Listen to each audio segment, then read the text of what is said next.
Hello, friends and colleagues, and welcome to episode 108 of Dermasphere, the podcast by dermatologists, for dermatologists, and for the dermatologically curious. I am one of your hosts. My name is Luke Johnson. I am a pediatric dermatologist and general dermatologist with the University of Utah. And joining me, of course, is. This is Michelle Tarbox. I'm an associate professor of dermatology and dermatopathology at Texas Tech University Health Sciences Center in beautiful, sunny Lubbock, Texas. And joining us as well is the Pimping Bell. Say hello, Pimping Bell. The Pimping Bell exists to highlight especially question-worthy or noteworthy content, so especially if you are in an academic program in any capacity, you want to pay attention when the bell rings. Our mission here on Dermasphere is to bring you discussions of some of the latest research in the world of clinical dermatology so that you can free up some of your day to pay more attention to your patients or whatever else you got going on. So I want to talk about atopic dermatitis Woohoo! and Dupilumab. So this is from the JAD. It's called Dupilumab treatment for atopic dermatitis is associated with decreased utilization of psychostimulants for attention deficit hyperactivity disorder, a retrospective cohort study. The authors include Ahmet Yildirim, Tania Pradhan, and Zachary Zinn, and these folks are out of West Virginia University. So, atopic dermatitis has been associated with ADHD, attention deficit hyperactivity disorder. And this study here is a big data study using millions of patient records from a big commercial database called TriNetX. I think we've previously discussed a couple other articles that use this database. Yes, Scott. I'm actually trying to get my institution to be a part of this database. So you have to kind of opt into it. And that means you're sharing your data with it. But if you opt in, then you have access to all of the data and can do research on it, is my understanding. So I'm working with my institution to try to get that to happen.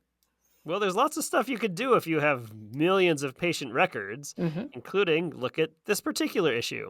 So they tried to examine whether or not dupilumab might be associated with improvements in ADHD symptomatology.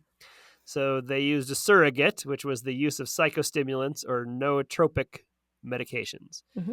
So per the NIH, a nootropic is, quote, a diverse group of medicinal substances whose action improves human thinking, learning, and memory. I like it. Sounds pretty good. Give me Mm-hmm. some nootropic activities. But I guess it's especially if those are deficient. So if you're, if you have ADHD and you have trouble focusing, then a nootropic might help you focus. Mm-hmm. So they found 56,000 patients who had diagnoses of both AD, atopic dermatitis, and ADHD. 56,000, I'm rounding here, but that's a lot of people. About 1,000 of them were treated with dupilumab, and 55,000 weren't, so they were able to compare those two groups. And those treated with dupilumab were less likely to have one of those types of medication prescribed, at Cool. least if they were male. So, relative risk, we've discussed that before. So, the relative risk for all of these people was 0.85 when it came to, again, prescriptions for psychostimulants and nootropics. So, basically, you had an 85% chance compared to 100%, if you will, of having one of these things prescribed for you if you were on dupilumab. For males, the relative risk was 0.75. For females, though, it was basically 1. So did not seem to be statistically significant for female patients. But they also compared patients before and after dupilumab being prescribed for the first time. And after that, prescriptions for psychostimulants and nootropic medications decreased. So the relative risk dropped to 0.72 among all comers, for males 0.67, and for females 0.77. So it decreased among everybody there. So if you've got a patient with atopic dermatitis and ADHD, if you prescribe them the dupilumab, they seem to get less prescriptions for their ADHD medications. That's cool. Mm-hmm. They speculate that perhaps your ADHD improves because dupilumab makes you less itchy and you sleep better, which makes a lot of sense to me. Mm-hmm. Limitations: the severity of these patients' atopic dermatitis was not noted, nor were the reasons for prescribing any of these medications. So perhaps some people were being prescribed psychostimulants and nootropics for reasons other than ADHD, and perhaps they were being prescribed dupilumab for something else, maybe for their asthma, for example, though they did have diagnoses of both atopic dermatitis and ADHD. So you might consider using this in your letters to insurance companies, trying to convince them to prescribe Dupilumab for your patients, especially your patients with ADHD or perhaps even other psychiatric comorbidities as well. You can also use it if you're trying to convince your patients that Dupilumab is a good idea for them, which it usually is, unless it's, cost prohibitive. So we tend to like Dupilumab a lot on this podcast. I mean, the main problem is it's pretty expensive, and here's another way in which it helps our patients. Pretty cool.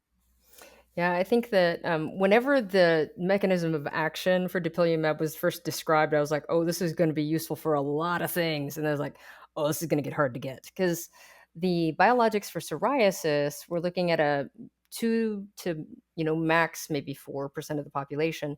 But when you talk about atopic diatheses, they're so much more common.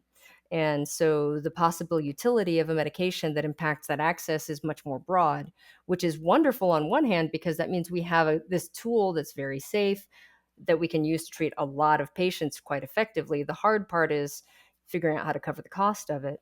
And that's something that we as a healthcare system and as a culture and nation really need to try to come up with some better answers for. I think one of the things that would help would be to not have a for-profit insurance company like system, or at least to regulate some of it, because even during one of the most stressed times on our healthcare system to like memory, during the COVID pandemic, they were still having like multiple $1 million bonuses for their CEOs and significant gains in stock and things like that during a period where everybody else was on sort of austerity measures. And I think that the lack of regulation of the insurance industry is a significant problem and needs to be addressed. Vote for Michelle Tarbox for Congress. What if Dupilumab was 10 times cheaper, but 10 times as many people were on it? Would that appease all of these companies? Well, the company that makes it, I'm not sure how we can talk them into that. But, the thing with biologics too that has to be considered is there's a lot of risk in making these drugs. They're very powerful. They are able to bypass a lot of the normal safety mechanisms of the human body. So we have to always take that into consideration. And there's a lot of cost in drug development. There's also cost in manufacture. I do think that the prices of these drugs in other countries might be a good bellwether for what the market forces can tolerate. And I think that collaboration between lawmakers and those people who are actually taking care of patients, and in that I do include the pharmaceutical industry because they help to develop the medications we use to help our patients get better. I think that those primary stakeholders need to be part of the dialogue on how to make this more equitable and available to patients. Well, thanks for hanging out with us today, guys. That is all we have time for.